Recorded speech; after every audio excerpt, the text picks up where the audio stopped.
So in this episode we're going to look at out and about, so what different things you have to do out and about.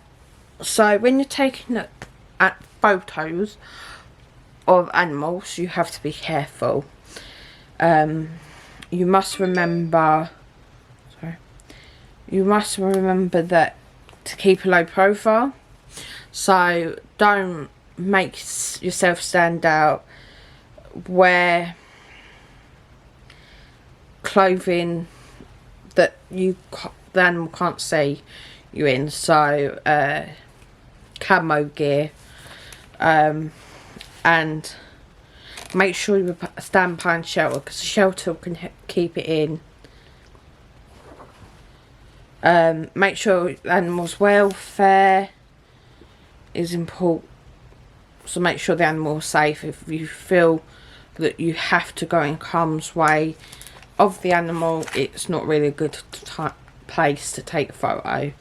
Make sure your safety and the animal's safety is important. Don't cause any distraction, because you want to make the animal less scared. So if you're going to disturb a nest or make loud noises, it's going to either scare the animal away or make the animal come and attack you. So don't do any damage to the nest, to the animal. Beware of your surroundings. So as I said before, just pretty much stay back and away. So don't let the animal feel that you're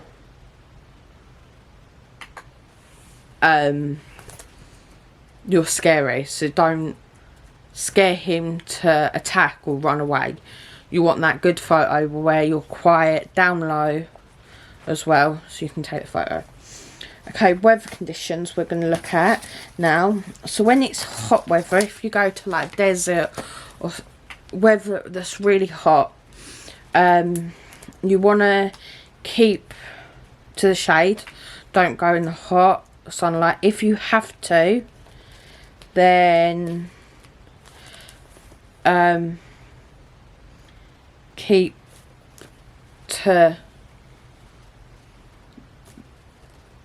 under. If not, then just take photos and then go and get shelter.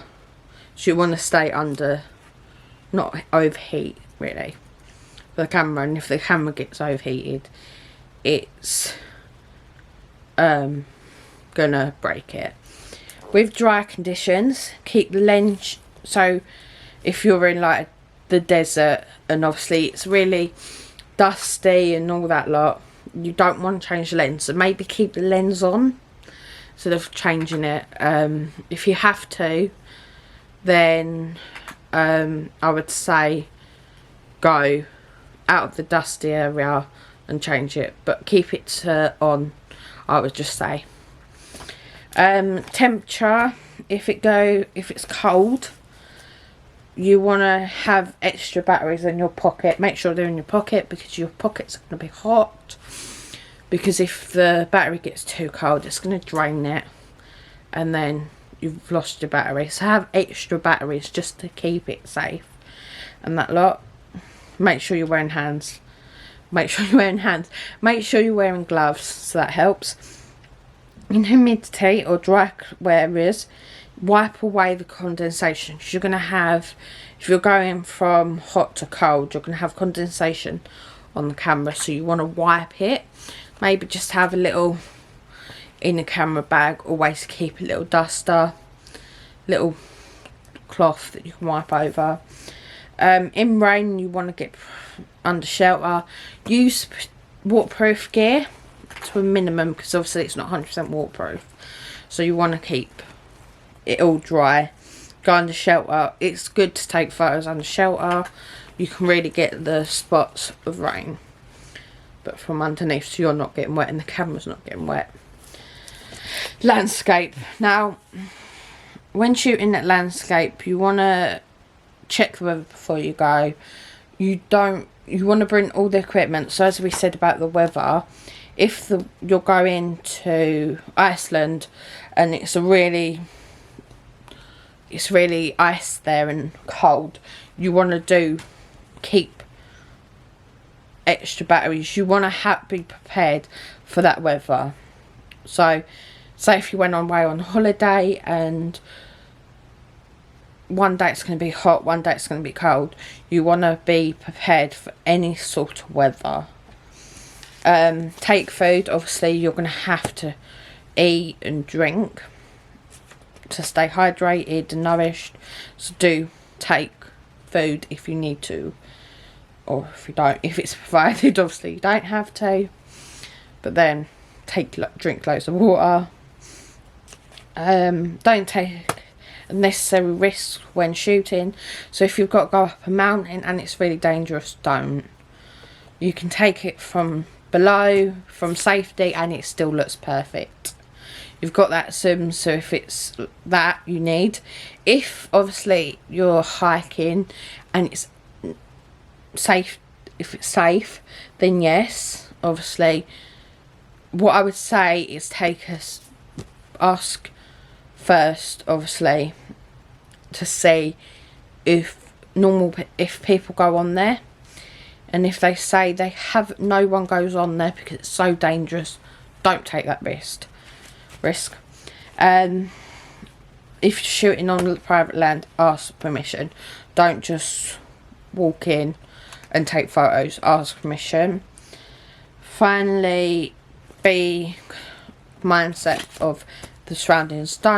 If you've eaten there, don't leave rubbish. Don't move stuff. Leave it how it was left.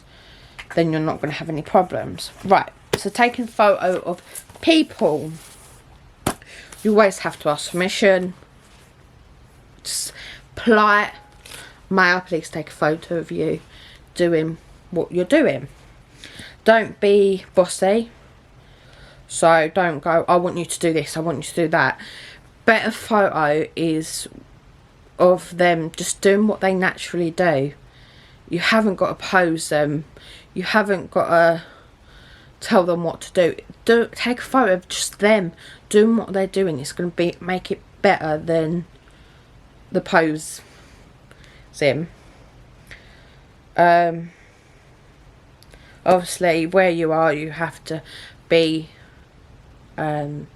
respectful. So if you go to a church and they're doing a child's craft event, obviously you've got to respect the church and respect everyone else. If there is a child there that can't be in the photo, then try and get a photo of that child without another child in it that's not allowed to be. So just ask permission and be respectful of the surroundings. And using manners. Yeah, that's all you can do for when you're out and about.